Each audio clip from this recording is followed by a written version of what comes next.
ဟုတ်ကဲ့အားလုံးပဲမင်္ဂလာပါခွန်သိန်းဘလော့နေပြန်လဲကြိုဆိုပါဒီနေ့မှာတော့ကျွန်တော်တို့ထိုင်းနိုင်ငံချူမူလီပတ်ထရာဘက်ကပေါ့နော်ကျွန်တော်တို့တခါမှမစင်းမှုတဲ့ကျွန်တော်တို့ကန်နေထဲမှာ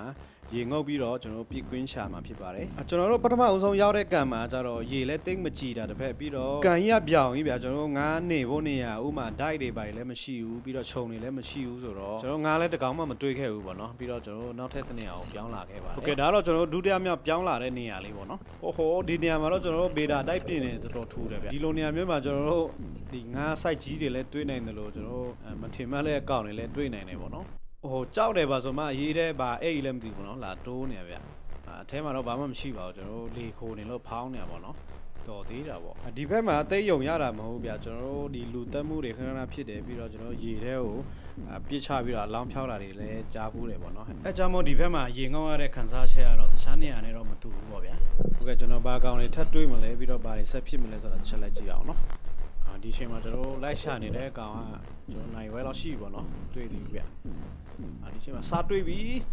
ကျွန်တော်စိုက်ကြည့်တယ်မျက်လုံးหนีလေးနဲ့စိုက်ကြည့်တယ်လဲပေးတယ်ပြည့်တယ်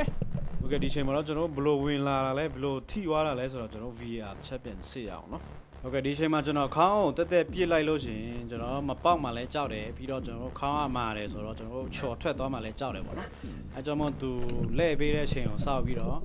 ကျွန်တော်စိတ်အေးထားပြီးတော့ပြစ်ခဲ့တာဖြစ်ပါတယ်ဒီလိုမျိုးဘေးကနေပြစ်လို့ရှိရင်ကျွန်တော်တို့ကပြစ်ကွင်းလဲပို့ကျဲတယ်ပေါ့ဗျာဒီတိုမန်တွေကကျတော့တီးတဲ့အတိုင်းပဲပေါ့နော်ယုံအားတော်တော်ကောင်းတယ်ကျွန်တော်ခြုံထဲကိုဆွဲသွားတာပေါ့နော်ကျွန်တော်လည်းမနေထုတ်လိုက်ရတယ်ဗျဟုတ်ကဲ့နောက်ဆုံးတော့ကျွန်တော်တို့ဘန်ကားကနေတကူတကကျွန်တော်2နိုင်လောက်ကားမောင်းပြီးလာရတဲ့ကျိုးကတော့နှက်ပြီပေါ့နော်ကျွန်တော်ခြာနေတဲ့အကောင်ကြီးတော့အကောင်တော့စတွေ့ပါပြီခင်ဗျာကျွန်တော်ဒုတိယမြောက်အကောင်ဘာအကောင်ဖြစ်မလဲဆိုတော့ချက်လက်ကြည့်အောင်နော်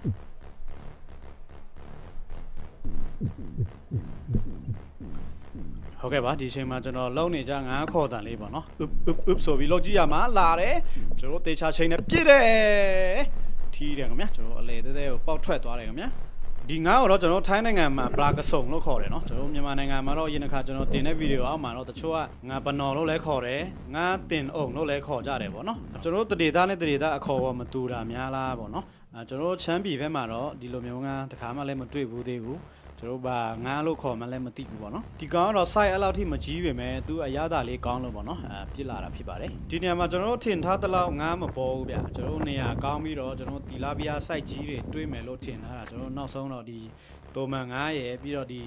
ပလာကစုံဆိုတဲ့ငါးရယ်ဒီနှစ်ကောင်ပဲကျွန်တော်ဂျင်းနှံခဲ့ရပါတယ်ဗီဒီယိုကဒီမှာပဲဆုံးပြီလားဆိုတော့မဆုံးသေးပါဘူးကျွန်တော်ဒီပင်လယ်ကမ်းခြေမှာဒီတရားတွေအောက်မှာကျွန်တော်ကက်ကတစ်ငါးတွေတခြားပင်လယ်ငါးတွေကိုလိုက်ပြစ်ဖို့